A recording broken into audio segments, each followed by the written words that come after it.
Assalamualaikum warahmatullahi wabarakatuh. Perkenalkan, kami dari kelompok 7. Dalam presentasi kali ini kami akan membahas mengenai penetapan harga barang dan jasa di Indonesia. Sebelum masuk ke materi, saya akan memperkenalkan terlebih dahulu anggota dari kelompok 7. Saya sendiri Neneng Uswatun Hasanah dengan NPM 053. Kemudian ada rekan saya Nurantika Oktavia dengan NPM 062 dan ada Nurwida Jarotunupus dengan NPM 198. Dalam presentasi kali ini, kami akan membahas 6 poin. Poin pertama yaitu manajemen pelayanan swasta dan manajemen pelayanan publik. Poin kedua yaitu penentuan harga pelayanan publik. Poin ketiga, pelayanan publik yang dapat dijual. Poin keempat, dasar pembebanan tarif pelayanan sektor swasta. Poin kelima, dasar pembebanan tarif pelayanan publik. Kemudian yang terakhir ada kesimpulan. Sebelum saya masuk ke materi pertama atau poin pertama mengenai manajemen pelayanan swasta dan manajemen pelayanan publik, saya akan sedikit menjelaskan mengenai barang atau jasa publik. Barang atau jasa yang dapat dinikmati oleh publik tanpa harus mengeluarkan biaya. Dengan kata lain, barang atau jasa publik adalah fasilitas yang diberikan oleh pemerintah untuk publik atau masyarakat secara umum tanpa masyarakat tersebut mengeluarkan biaya untuk dapat menikmatinya. Jasa publik disediakan secara seragam kepada seluruh pengguna di seluruh daerah dan seluruh masyarakat dapat memanfaatkan jasa ini. Namun demikian bukan berarti bahwa penyediaan jasa publik ini tanpa menimbulkan biaya. Pemberian pelayanan publik pada dasarnya dapat dibiayai melalui dua sumber, yaitu pajak dan pembebanan langsung kepada masyarakat sebagai konsumen jasa publik. Tentu saja dalam penentuan harga pelayanan publik ini yang namanya pemerintah memiliki andil yang sangat besar. Dengan adanya keterlibatan pemerintah diharapkan dalam penentuan harga barang publik adalah ingin meningkatkan baik efisien alokasi sumber daya maupun keadilan dalam distribusi pendapatan. Selanjutnya, manajemen pelayanan sektor publik. Keputusan Menteri Negara Pendayagunaan Aparatur Negara nomor 63/M-Pan-7/2003 memberikan pengertian pelayanan publik yaitu segala kegiatan pelayanan yang dilaksanakan oleh penyelenggara pelayanan publik sebagai upaya pemenuhan kebutuhan penerimaan pelayanan maupun pelaksanaan ketentuan peraturan perundang-undangan. Fungsi pelayanan publik adalah salah satu fungsi fundamental yang harus diemban pemerintah di tingkat pusat maupun daerah. Fungsi ini juga diemban oleh BUMN atau BUMD dalam memberikan dan menyediakan layanan jasa atau barang publik. Dalam konsep pelayanan dikenal dua jenis pelaku pelayanan, yaitu penyedia layanan dan penerima layanan menurut Barata tahun 2003. Penyedia layanan atau service provider adalah pihak yang dapat memberikan suatu layanan tertentu kepada konsumen, berupa layanan dalam bentuk penyediaan dan penyerahan barang, maupun jasa-jasa atau service. Penerima layanan adalah pelanggan atau konsumer yang menerima layanan dari penyedia layanan. Adapun berdasarkan status keterlibatannya dengan pihak yang melayani terdapat dua golongan pelanggan, yaitu yang pertama pelanggan internal, orang-orang yang terlibat dalam proses penyediaan jasa atau barang, produksi barang, penjualan dan pengadministrasi. Kemudian yang kedua ada pelanggan eksternal, semua orang yang berada di luar organisasi yang menerima layanan penyerahan barang. Selanjutnya, persamaan pelayanan publik dan pelayanan swasta. Yang pertama yaitu, keduanya berusaha memenuhi harapan pelanggan dan mendapatkan kepercayaannya. Yang kedua, kepercayaan pelanggan adalah jaminan atas kelangsungan hidup organisasi. Kemudian ada karakteristik khusus dari pelayanan publik yang membedakan dari pelayanan swasta adalah sebagai berikut. Sebagian besar layanan pemerintah berupa jasa barang tak nyata, misalnya perizinan, sertifikat, peraturan, informasi keamanan, ketertiban, kebersihan, dan transportasi, dan sebagainya. Kemudian selalu terkait dengan jenis pelayanan-pelayanan yang lain dan membentuk sebuah jalinan sistem pelayanan yang berskala regional atau bahkan nasional. Selanjutnya, pelanggan internal cukup menonjol sebagai akibat dari tatanan organisasi pemerintah yang cenderung birokratis Dalam dunia pelayanan berlaku prinsip utamakan pelanggan eksternal lebih dari pelanggan internal. Namun situasi nyata dalam hal hubungan antara lembaga pemerintah sering memojokkan petugas pelayanan agar mendahulukan pelanggan internal.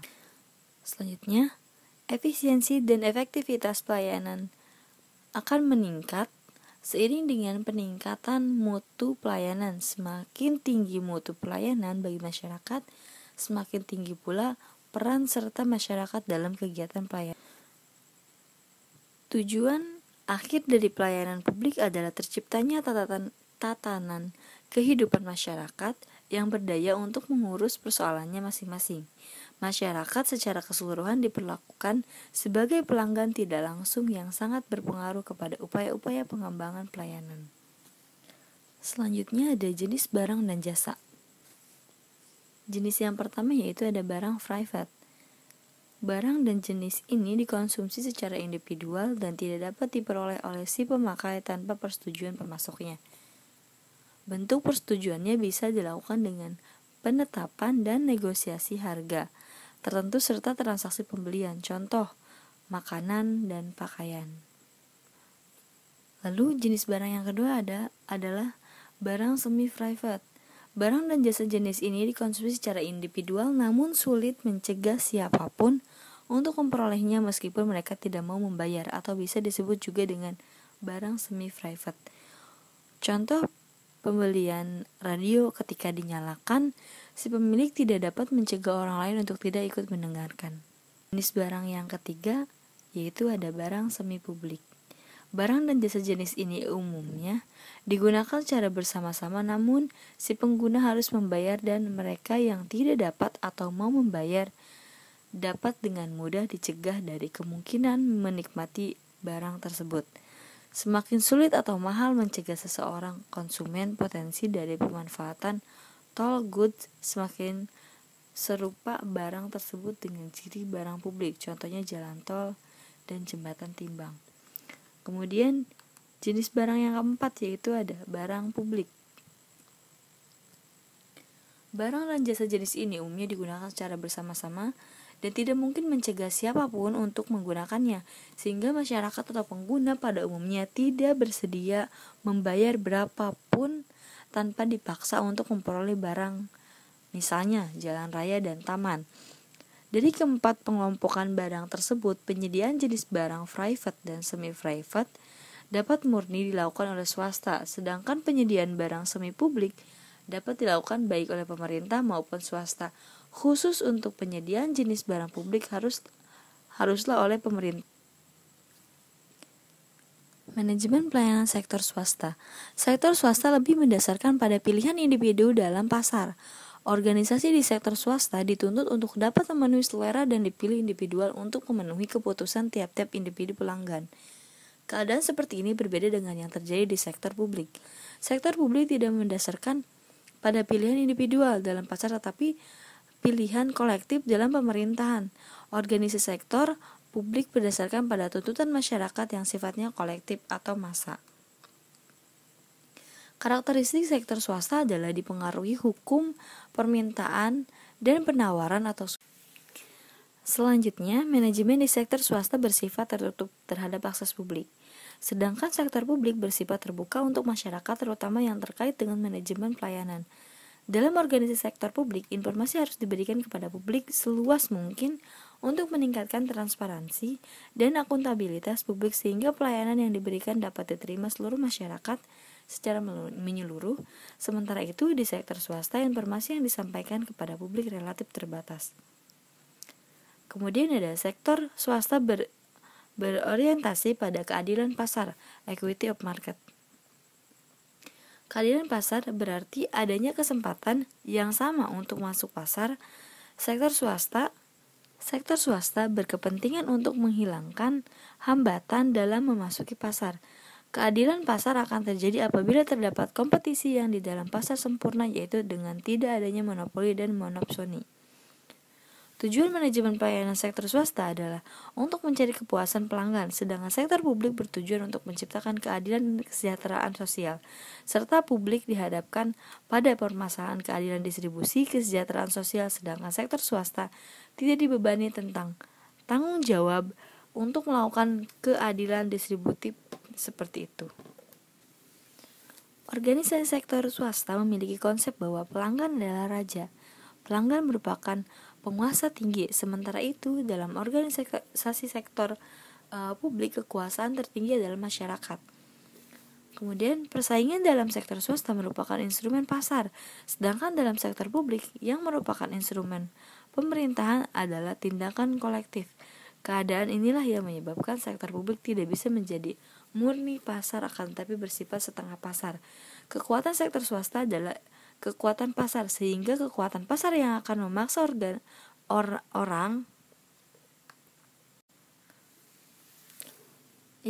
orang membeli atau keluar dari pasar.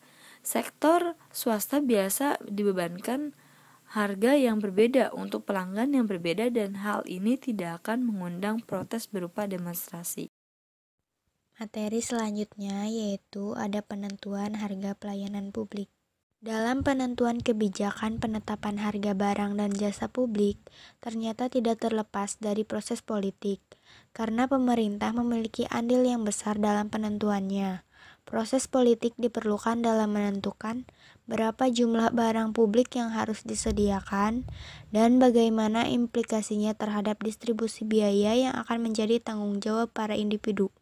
Dalam penentuan harga pelayanan publik, pemerintah perlu turun tangan untuk menjamin bahwa manfaat eksternal juga perlu dipertimbangkan. Faktor eksternal yang dimaksud adalah faktor-faktor yang berada di luar lingkungan perusahaan atau lembaga pemerintah pelayanan publik yang dapat mempengaruhi perubahan kebijakan harga barang atau jasa publik. Contohnya kondisi pasar ekonomi, politik, dan lain-lainnya. Dalam menentukan harga pelayanan publik, pemerintah mempertimbangkan beberapa tujuan terkait dengan penyediaan barang atau jasa. Tujuan tersebut yaitu antara lain, yang pertama dapat dijual dengan harga pasar. Yang kedua dijual dengan tingkat harga tertentu yang berbeda dengan harga pasar. Yang ketiga diberikan secara gratis kepada para konsumennya. Keputusan penentuan harga oleh pemerintah ditunjukkan untuk memperbaiki alokasi sumber daya ekonomi pada sektor publik. Dalam perekonomian, tingkat harga merupakan suatu tanda tingginya nilai yang merupakan kesediaan konsumen untuk membayar atas barang yang dihasilkan oleh produsen, sekaligus tingginya biaya untuk menghasilkan barang tersebut oleh produsen. Pemerintah tidak diharapkan untuk memperoleh keuntungan dari penyediaan barang yang dibutuhkan oleh masyarakat banyak itu, sehingga pemerintah dapat menetapkan harga tertinggi. Pemerintah hanya menutup biaya totalnya yang mengakibatkan perusahaan-perusahaan pemerintah penyediaan barang utilitas publik akan tetap berjalan tanpa mengalami kerugian. Selanjutnya yaitu ada pelayanan publik yang dapat dijual. Dalam Mardi Asmo tahun 2009, disebutkan bahwa pemerintah dapat dibenarkan menarik tarif untuk pelayanan tertentu, baik secara langsung atau tidak langsung, melalui perusahaan milik pemerintah. Disebutkan pula beberapa pelayanan publik yang dapat dibebankan tarif pelayanannya yaitu yang pertama penyediaan air bersih, yang kedua transportasi publik, yang ketiga jasa pos dan telekomunikasi, yang keempat energi dan listrik, kelima perumahan rakyat, keenam fasilitas reaksi atau pariwisata, ketujuh pendidikan, 8 jalan tol, 9 irigasi, 10 jasa pemadam kebakaran, 11 pelayanan kesehatan, 12 pengolahan sampah atau limbah. Dalam membebankan tarif pelayanan publik, Mardi Asmo tahun 2009 juga menyatakan beberapa alasannya. Yang pertama, adanya barang private versus barang publik.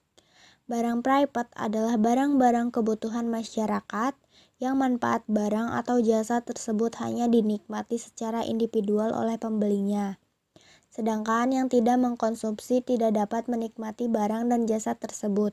Contohnya makanan, minuman, listrik, telepon, dan sebagainya. Barang publik adalah barang-barang kebutuhan masyarakat yang manfaat barang dan jasa tersebut dapat dinikmati oleh seluruh masyarakat secara bersama-sama. Yang kedua, ada efisiensi ekonomi. Ketika setiap individu bebas menentukan banyaknya barang dan jasa yang mereka ingin konsumsi, mekanisme harga memiliki peran penting dalam mengalokasikan sumber dayanya melalui yang pertama pendistribusian permintaan, yang kedua pemberian insentif untuk menghindari pemborosan, yang ketiga pemberian insentif kepada pemasok berkaitan dengan skala produksi, dan yang keempat penyediaan sumber daya pada supplier untuk mempertahankan dan meningkatkan persediaan jasa. Yang ketiga ada prinsip keuntungan. Ketika pelayanan tidak dinikmati oleh semua orang, pembebanan langsung kepada masyarakat yang menerima jasa tersebut dianggap wajar. Bila berdasarkan prinsip bahwa yang tidak menikmati manfaat tidak perlu membayar.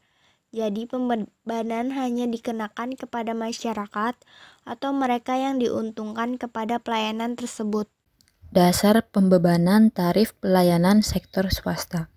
Perusahaan dalam menetapkan harga suatu produk atau jasa, ada dua faktor yang harus dipertimbangkan, yaitu faktor internal perusahaan meliputi yang pertama tujuan pemasaran perusahaan. Faktor utama yang menentukan dalam penetapan harga adalah tujuan pemasaran perusahaan. Yang kedua ada strategi bauran pemasaran. Harga adalah salah satu komponen bauran pemasaran. Oleh karena itu, harga perlu dikoordinasikan dan saling mendukung dengan bauran pemasaran lainnya, yaitu produk, distribusi, dan promosi. Yang ketiga ada biaya. Biaya merupakan faktor yang menentukan harga minimal yang harus ditetapkan perusahaan agar tidak mengalami kerugian. Lalu selanjutnya ada faktor eksternal perusahaan. Meliputi yang pertama ada sifat pasar dan permintaan. Setiap perusahaan perlu memahami sifat pasar dan permintaan yang dihadapinya. Apakah termasuk pasar persaingan sempurna, persaingan monopoli, atau oligopoli. Lalu yang kedua ada persaingan. Kebebasan perusahaan dalam menentukan harga itu bergantung pada jenis pasar yang berbeda-beda. Berdasarkan bentuk persaingannya, 4 jenis pasar antara lain pasar persaingan murni atau pure competition, pasar persaingan monopoli atau monopolistic competition, pasar persaingan oligopoli atau oligopolistic competition, dan yang terakhir ada pasar monopoli murni atau pure monopoli. Lalu selanjutnya dasar pembebanan tarif pelayanan publik. Dalam memberikan pelayanan kepada masyarakat, instansi milik pemerintah, apakah BUMN dan BUMD akan memberikan tarif pelayanan publik yang diwujudkan dalam bentuk retribusi pajak dan bebanan tarif jasa langsung kepada masyarakat sebagai konsumen jasa publik. Kesulitan dalam penentuan tarif pelayanan kepada masyarakat. Terdapat kesulitan dalam membedakan barang publik dengan barang privat. Dikarenakan adanya kesulitan dalam menentukan batasan antara kedua barang tersebut, adanya pembebanan secara langsung dalam penggunaan barang atau jasa publik, dan kecenderungan membebankan tarif pelayanan langsung daripada membebankannya pada pajak yang dibayarkan secara berkala. Kesulitan berikutnya adalah terdapat tanggapan bahwa dalam suatu sistem ekonomi campuran, barang privat lebih baik disediakan oleh pihak swasta dan barang publik diberikan secara kolektif oleh pemerintah yang dibiayai oleh pajak. Nah, dalam strategi harga terdapat beberapa alternatif untuk menentukan harga, yaitu yang pertama ada two-part tarif. Banyak kepentingan publik seperti listrik dipungut dengan two-part tarif, yaitu fixed charge untuk menutupi biaya overhead atau biaya infrastruktur dan variable charge yang didasarkan atas besarnya konsumsi. Yang kedua ada peak load tarif. Pelayanan publik dipungut berdasarkan tarif tertinggi. Permasalahannya adalah beban tertinggi membutuhkan tambahan kapasitas yang disediakan. Tarif tertinggi untuk periode puncak yang harus menggambarkan higher marginal cost seperti telepon dan transportasi umum. Yang ketiga, ada full cost recovery. Harga pelayanan didasarkan pada biaya penuh atau biaya total untuk menghasilkan pelayanan. Penetapan harga berdasarkan biaya penuh atas pelayanan publik perlu mempertimbangkan keadilan, equity, dan kemampuan publik untuk membayar. Lalu yang keempat ada harga di atas marginal cost. Dalam beberapa kasus sengaja ditetapkan harga di atas marginal cost seperti tarif parkir mobil, adanya beberapa biaya perizinan atau license fee. Penentuan tarif ini juga harus mempertimbangkan opportunity cost untuk staff, perlengkapan, opportunity cost of capital, accounting price untuk input ketika harga pasar tidak menunjukkan value to society atau opportunity cost. Lalu selanjutnya kesimpulan. Dalam sektor publik mempunyai suatu dampak yang penting pada konsumen dan perilaku. Harga juga mempunyai kemampuan untuk mencapai sejumlah pencapaian lain, termasuk dalam penggunaan sumber daya efisien, peningkatan pendapatan, dan pemerataan pendapatan. Seringkali harga diatur dalam cara-cara yang bertentangan dengan sasaran hasil kebijakan publik. Akan tetapi seringkali juga ini merupakan hasil suatu pemahaman yang kurang mengenai peran harga dan keberadaan alternatif mekanisme penetapan harga. Ketika menentukan harga untuk suatu fasilitas yang ada, adalah hal yang penting untuk memahami bahwa ada banyak pilihan dalam penetapan harga dan tidak ada suatu metode tunggal yang benar untuk tiap-tiap situasi. Pemanfaatan sumber daya efisien tergantung pada penetapan biaya marginal, walaupun untuk kebanyakan barang publik, hal ini mengarah pada pendapatan jangka pendek. Memang didasari bahwa penetapan harga pada barang publik ditunjukkan untuk mengganti biaya penyediaan barang tersebut. Namun, juga harus diingat bahwa penyediaan barang publik pada awalnya memiliki tujuan tertentu, tidak seperti barang swasta yang secara pasti bertujuan untuk mendapatkan laba semaksimal mungkin. Penyediaan barang publik lebih mengarah pada pencapaian kesejahteraan masyarakat, sedangkan tujuan-tujuannya bisa berupa peningkatan pendapatan, pemerataan, ataupun mewujudkan eksternalitas positif dari penyediaannya. Sekian materi yang dapat kelompok kami sampaikan. Mohon maaf bila masih banyak kekurangan. Terima kasih atas perhatiannya. Wassalamualaikum warahmatullahi wabarakatuh.